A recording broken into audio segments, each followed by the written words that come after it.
Hai semuanya, assalamualaikum. Membuat olahan pisang, bahan-bahan sudah tertulis di video.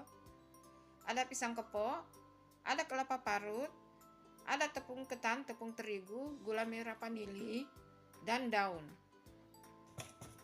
Pertama-tama dihaluskan dulu pisangnya,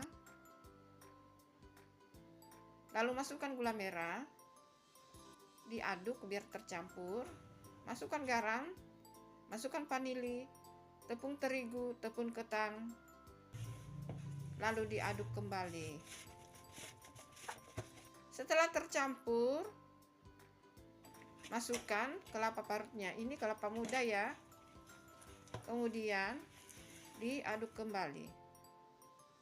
Setelah tercampur, dibungkus pakai daun yang sudah dipisah-pisah seperti dalam video. Dibungkus sampai adonan pisangnya habis.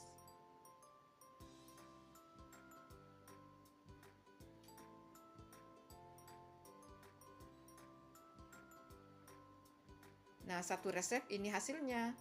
Kemudian dikukus sekitar 25 menit hingga matang. Dan olahan pisang kepok ini dia hasilnya.